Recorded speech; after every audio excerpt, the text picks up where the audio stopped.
Alors voici le pont inverseur avec le variateur secondaire. Donc ici le moteur Kubota a été démonté. Donc une fois le pont inverseur démonté, là le variateur a été démonté également, il n'y a plus les cardans.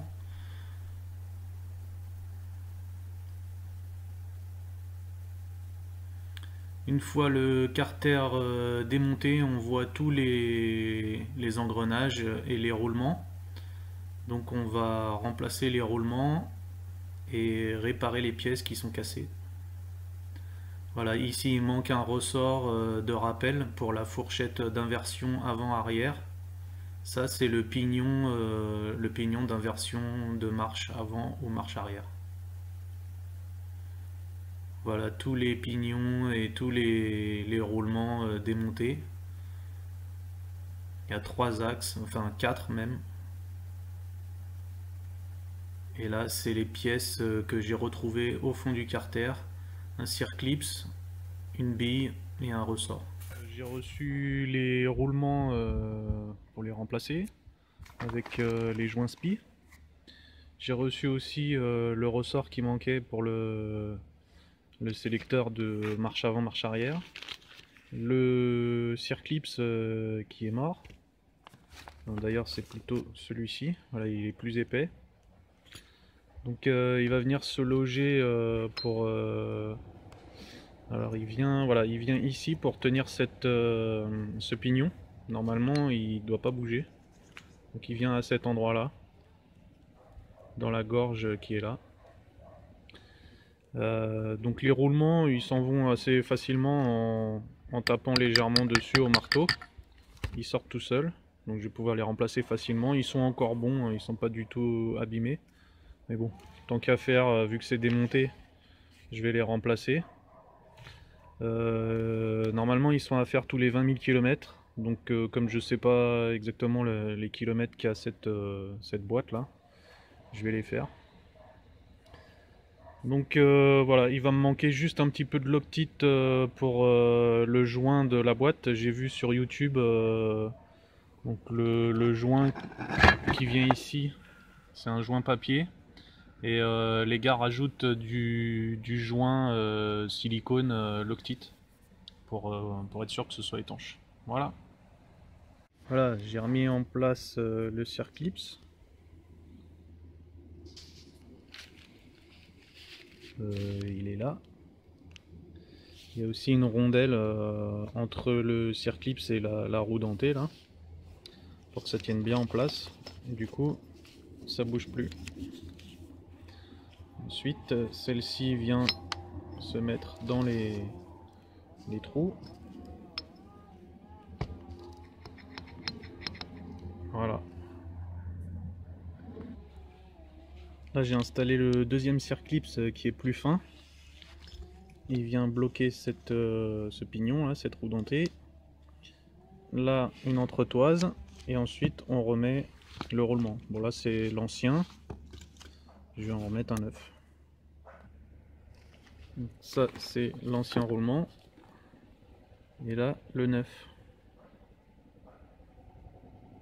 On voit qu'il est différent. Il y a un joint de protection. Voilà, du coup, j'ai mis un petit peu d'huile sur l'axe.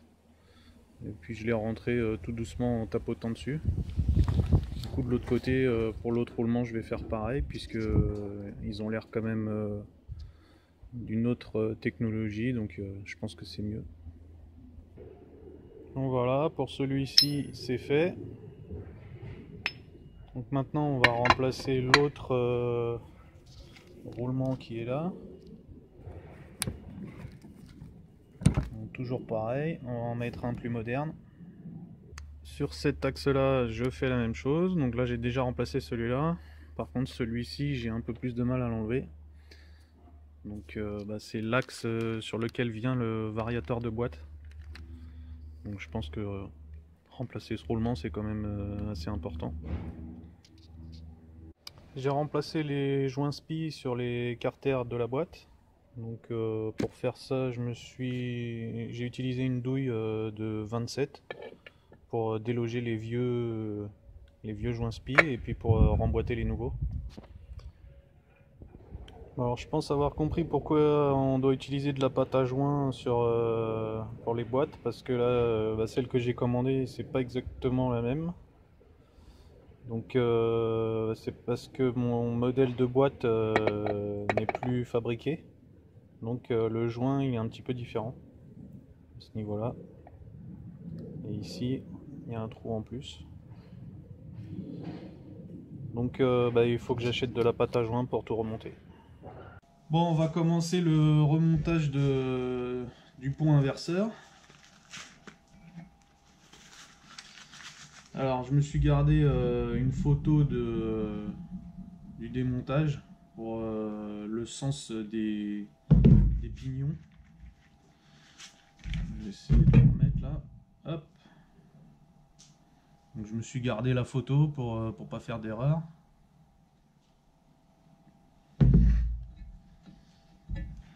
Alors, je pense qu'on va mettre celui-ci en premier. Peut-être mettre un petit peu d'huile au fond On va mettre un petit peu d'huile au fond là pour être sûr que ça passe bien. Hop.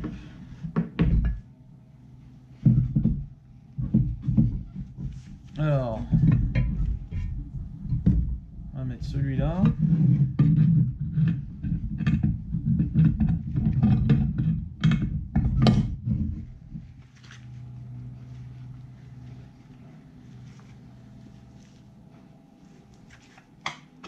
Bon, ça va, ça rentre tout seul.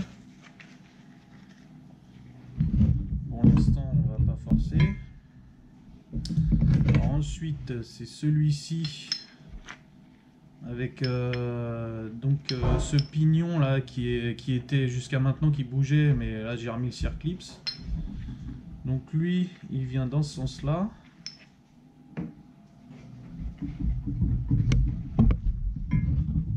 Là, comme ça. Ici, il y a la fourchette qui sert à la sélection inversion avant, arrière et point neutre.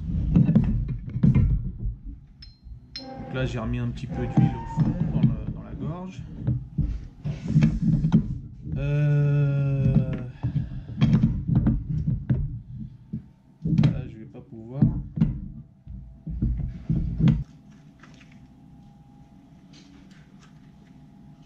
Franchement, c'est pas évident. Pourtant, il n'y a rien de compliqué.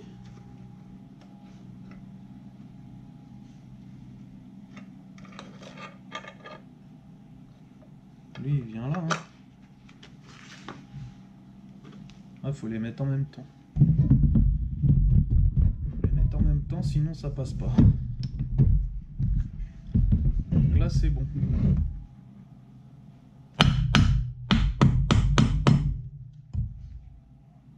Voilà.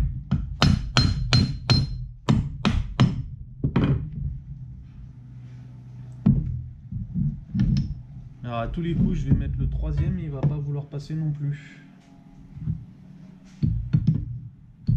Il y a aussi celui-là. Alors celui-ci, il y a le pignon mobile qui sert à l'inversion avant-arrière aussi. Avec ça. Oh, puis la fourchette, je l'ai un peu zappé.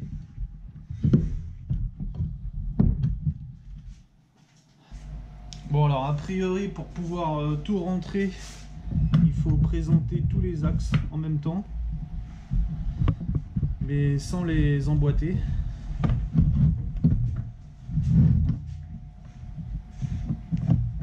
Parce que les engrenages, faut qu'ils soient tous enquillés en même temps. Voilà. Chaque chose à sa place. Mais ils peuvent pas être mis un par un a priori. C'est un peu le bazar.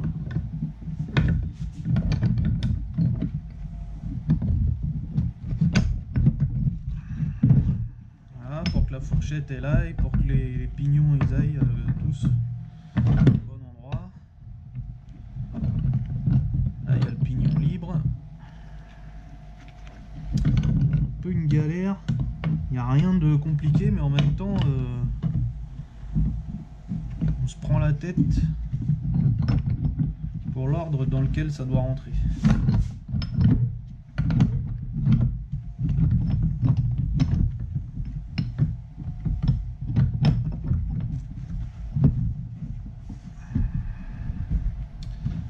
J'avais vu sur YouTube une vidéo italienne, puisque c'est une boîte, enfin c'est un pont inverseur Comex, donc c'est une marque italienne. J'avais vu une vidéo d'un mec qui se prenait la tête, il mettait un axe, après il l'enlevait, il remettait. Maintenant je comprends mieux pourquoi. Tout doit rentrer en même temps. Donc là je pense que si j'enclenche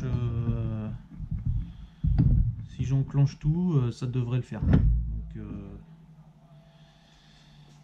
tout est présenté, mais c'est pas vraiment, ça bouge, hein. J'ai juste mis tous les axes avec les pignons en face des trous. Ils sont relativement libres. Donc là on va mettre, il y a une sorte de poulie. Donc on met l'axe de la fourchette dedans pour que ce soit mobile. Voilà. Celui-ci, on va essayer de l'enfoncer, qu'il tienne à peu près.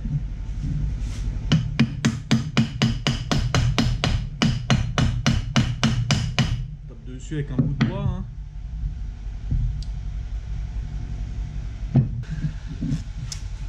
On va bien voir. Et alors celui-ci, normalement, ah ouais non, je vais mettre d'abord le pignon, non ça va pas rentrer. Clac. On met un petit peu de travers. Alors mon problème c'est que, ah oui, il va dans la gorge là. Il faut qu'il vienne dans le disque qui est là sur le pignon, il faut qu'il vienne dans la gorge là de cette espèce de poulie là. Donc c'est ça qui fait, avec la fourchette, qui fait bouger le pignon pour inverser le sens de rotation.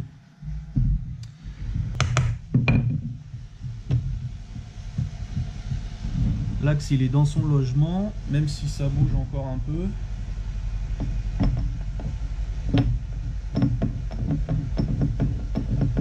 Voilà.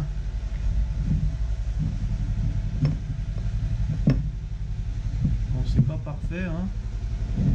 Je pense qu'il faut encore taper dessus pour que ça rentre bien.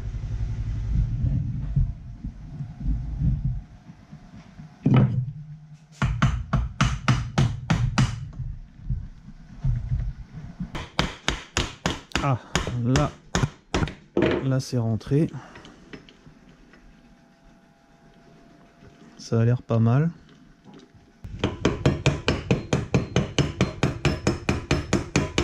Celui-là on va faire gaffe parce que faudrait peut-être pas qu'on passe à travers le carter non plus.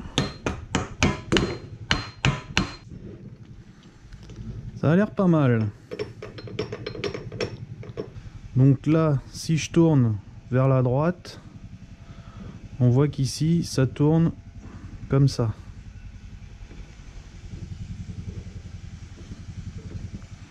Maintenant si je bascule ça en arrière, clac, le pignon ici il touche plus cet axe là.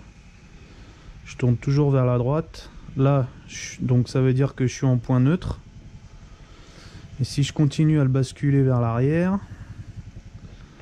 on va essayer, mais est-ce que ça veut y aller? Ah, ça y est. Bon, c'est pas terrible, voilà. Voilà, donc là je continue à tourner vers la droite. Et là, maintenant, ça tourne dans ce sens-là. Donc ça inverse bien le sens de rotation. On refait dans l'autre sens. Hop. Voilà. Là, maintenant, ça tourne comme ça. Donc là mon montage est bon. On va le laisser ici. Clac. Alors on va mettre le petit ressort. Parce que bon, j'ai regardé sur le schéma que j'ai, bon c'est qu'un dessin. Mais il a plutôt l'air d'être dans le sens où moi je veux le mettre, c'est-à-dire comme ça. Avec l'axe ici. Alors que sur la vidéo, le mec le met comme ça, avec l'axe en dessous. Enfin, en dessous de l'axe. Donc moi j'ai envie de le mettre comme ça. Alors si je le mets comme ça fait quoi là? Tac. Ouais, c'est pareil, ça dépasse pas plus. On va le mettre dans le sens que je veux. On verra bien. Clac.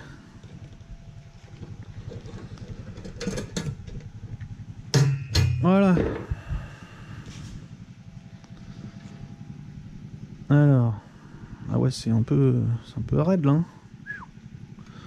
Bon, on va laisser comme ça. Aïe. Et voilà. Clac. Ah, et par contre, du coup, il est pas droit.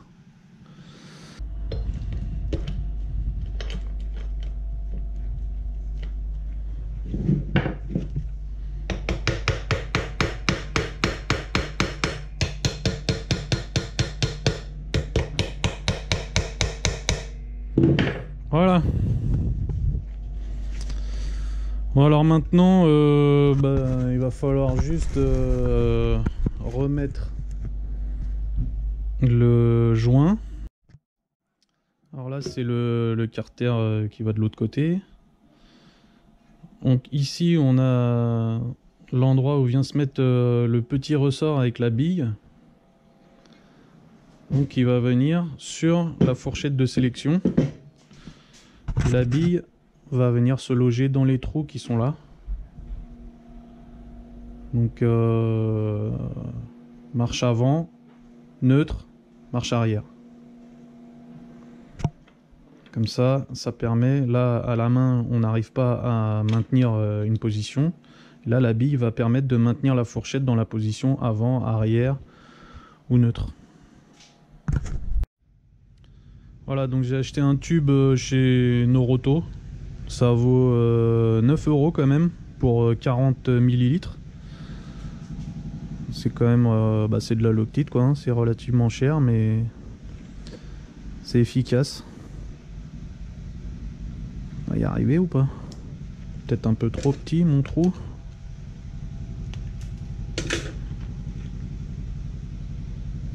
Voilà.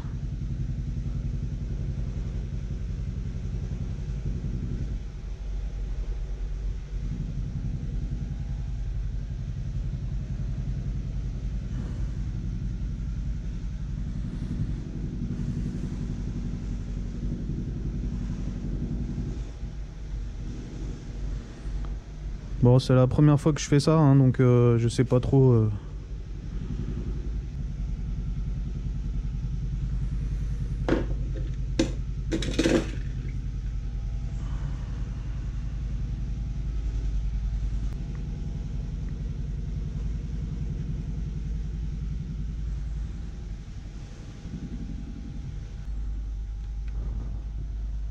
En fait, pour le coup, ça fait plutôt de la colle à joint, quoi.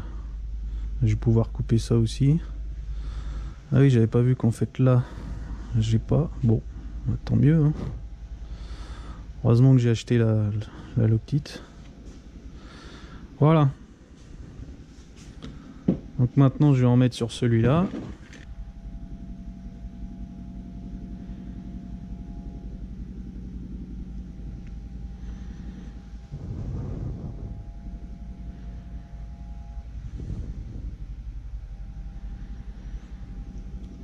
Voilà. Donc il y en a à peu près partout. Je vais en mettre un peu là. Hop. Voilà. Tout est ok.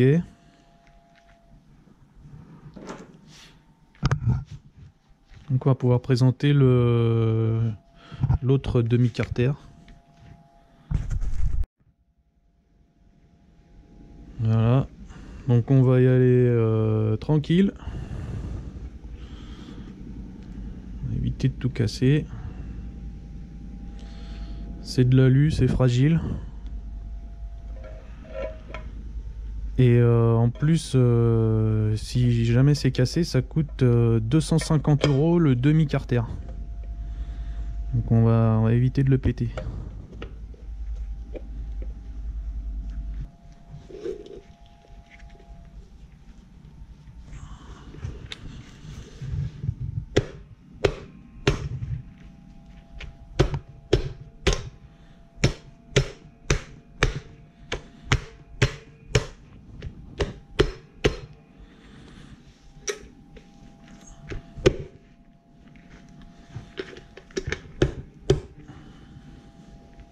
Je vais peut-être mettre les vis et puis je vais les serrer tout doucement, comme ça va venir bien à plat pour éviter de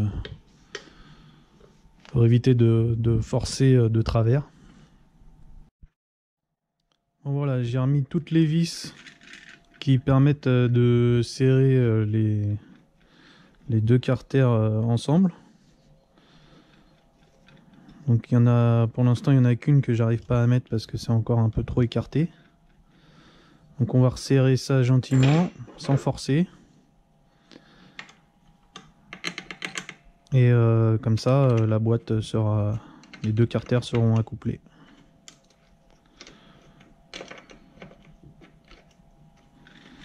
Normalement, on peut même les serrer en croix, c'est-à-dire on serre celui-ci. Ensuite, on serre celui qui est à l'opposé. Ensuite, on serre celui-là. Après, on serre celui-là. Donc ainsi de suite. Pour éviter de forcer sur les carters. Pour pas qu'ils se mettent de travers. Que tout soit monté le plus droit possible. Je pense même qu'il faudrait le faire à la clé dynamométrique. Mais bon, j'en ai pas. Bon, c'est facile, hein. Et moi, ce que j'aime, c'est qu'il n'y a pas besoin d'outillage de dingue. Le seul truc un peu particulier, il fallait une pince à circlips. Voilà, bon. C'est le genre de choses qu'on arrive à trouver facilement dans la caisse à outils quand même. Donc là, le sélecteur, on verra au moment de le monter dans quel sens il va, hein, parce que je sais pas trop. Donc là maintenant il va falloir mettre la bille et le ressort et remettre l'écrou. On va déjà tester, voilà, il n'y a aucune résistance. On voit que ça tourne sans forcer. Voilà. Donc c'est parfait. Alors je vais essayer de mettre la bille et le ressort dans le trou qui est là. Donc là ici on a la fourchette de sélection, d'inversion. Donc on voit au fond il y a comme un trou. C'est là que va venir se loger la bille. Si je bouge un petit peu, voilà, on voit que ça bouge.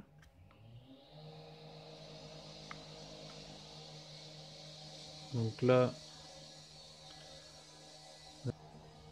Ah d'accord, non, c'est le deuxième trou en fait. Ok, j'avais peur que ce soit... Ok. Et si je tire encore... Il doit y avoir le troisième, mais bon, c'est trop dur à faire à la main comme ça, avec une seule main. Donc voilà, je vais mettre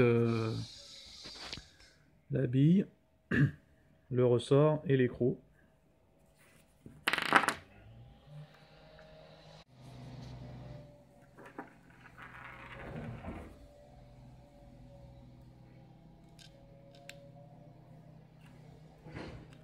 Bon bah, y a rien de compliqué non plus, hein.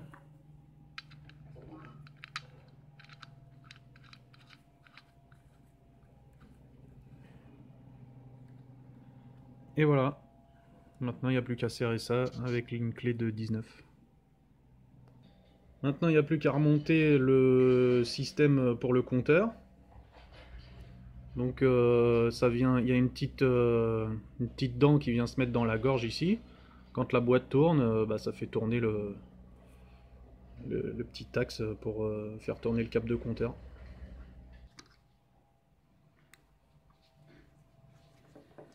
Voilà, donc une boîte rénovée.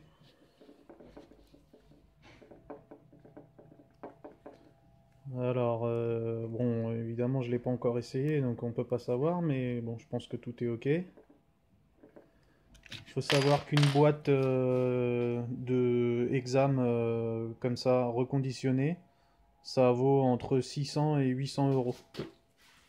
Euh, Là, les roulements sur internet, je les ai vus à 4,50 € pièce.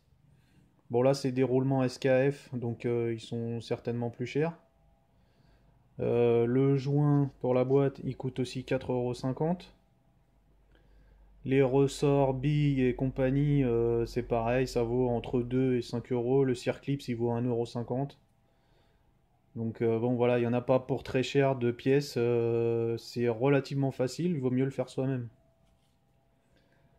Tant que les carters sont pas abîmés, il faut pas hésiter. Comme je vous disais, un demi-carter, ça coûte 250 euros. Donc là, quand c'est cassé, il n'y a pas le choix. Mais ça coûte super cher, quoi.